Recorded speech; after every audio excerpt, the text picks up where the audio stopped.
Aion 2 devs promised last week to demo gameplay in their next dev talk, and they kept that promise. Oh my god, I was blown away. Aion 2 actually delivers the visuals they promised, unlike the Chrono Odyssey disaster. And that's not all. They also shared a ton of new info about the game. Before we jump into the details, I have a small request. Please consider hitting the like button. This is a new channel, and your support really helps it grow. That said, hi, I'm Bit, and welcome to EveryBit-Game. Honestly, I think Aion 2 might not only deliver on its promises, but could also potentially save the MMO genre if it continues to meet expectations. I'm feeling really optimistic about it.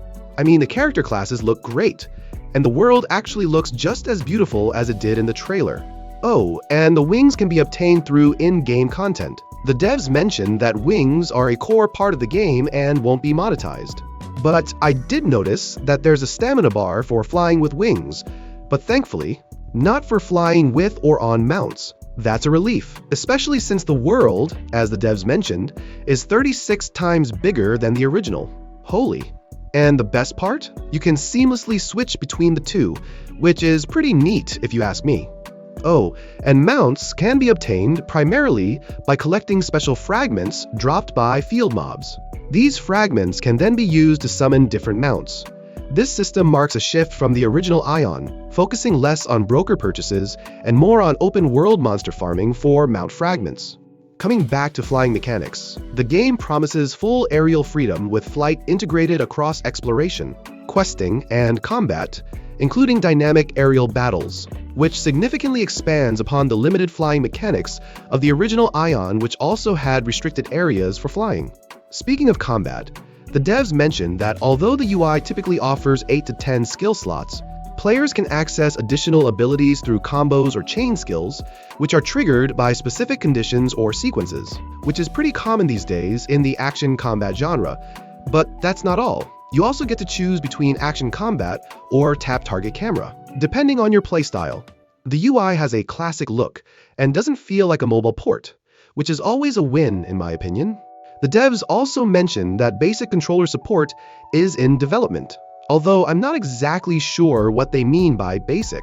Anyway, additional optional features like camera shake toggle, target lock, zoom controls, and more will also be available.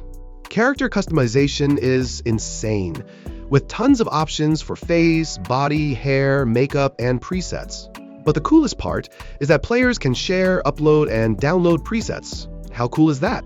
The devs also promise that characters will look just as good in the open world as they do in the character creator. And guess what?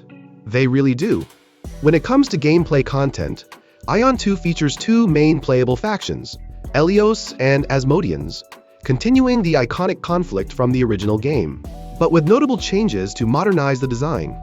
Players choose one of these factions, each starting in their own independent regions. As they progress, they participate in large-scale realm versus realm or RVR battles. The devs mentioned that server matching will help ensure balanced large-scale PvP, and flying in PvP won't be overpowering. It will serve primarily as a mobility tool. For PvP, there are 1v1 and 4v4 arenas, as well as objective-based game modes. Additionally, the Rift of Time mode allows PvP action inside enemy zones, but with time limits to prevent prolonged griefing. For solo content, there are dedicated solo dungeons. They've also reintroduced classic instance dungeons from the original Aion, like the Fire Temple, featuring new boss mechanics and layouts that offer both nostalgia and fresh gameplay. The game also emphasizes world events and dynamic PvE objectives, ensuring that solo players have plenty of engaging activities as they explore the vastly expanded world. For co-op, there are group dungeons available for 4-player parties, along with 8-player raids, comprising 2 parties of 4. Co-op content also going to include challenging boss fights, team coordination, and open-world events designed for group participation.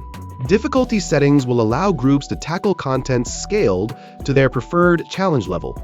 Additionally, party size has been adjusted to a maximum of 4 players per group, instead of 6 as in the original Aion, with some larger raids requiring multiple groups to work together. There will also be PvE world events that occur dynamically across the expanded map. offering additional opportunities for both solo and cooperative play. Next, let's talk about the shop. Like many other developers, they promise no pay-to-win mechanics, no power-enhancing gear, no transformation gachas, and no stat-boosting candy items. They also mention that the shop is still in development, with prices being placeholders, and their focus is on cosmetic-only items like outfits. The marketplace will use Kina, the in-game currency, which can only be earned through dungeons, not from open field farming, to help prevent botting. They also touched on the guild system, saying it will be a light social structure rather than heavily competitive. PvP will include invite-based duels, team battles, and cross-server RVR through matchmaking. The devs also clarified that, as of now, they haven't planned any clan or guild wars.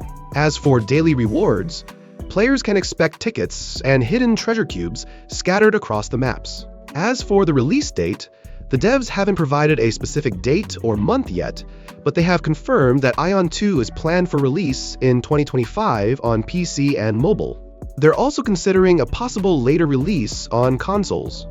All in all, I'm really looking forward to playing Aion 2. I love the character creator, how all the classes and gear look, and the world itself is just beautiful. My only concern is around monetization. I really hope the devs handle it properly. There are a lot of games slated for release in 2025. While not all are MMOs, still, this means there will be plenty of competition and a divided player base. This could lead to a quick rise or fall for many games releasing around the end of 2025. I think Aion 2 will be a strong contender, at least based on what we've seen so far. But that's just my opinion. What about you? Do you think Aion 2 will survive, or will it be dead on arrival like many other games we've seen in the past? And hey, if you made it this far, please like the video. Subscribe to stay updated on Aion 2 and become part of our slowly growing community. Let's enjoy our games together and enjoy every bit of it. Thanks for watching. I'll see you in the next video.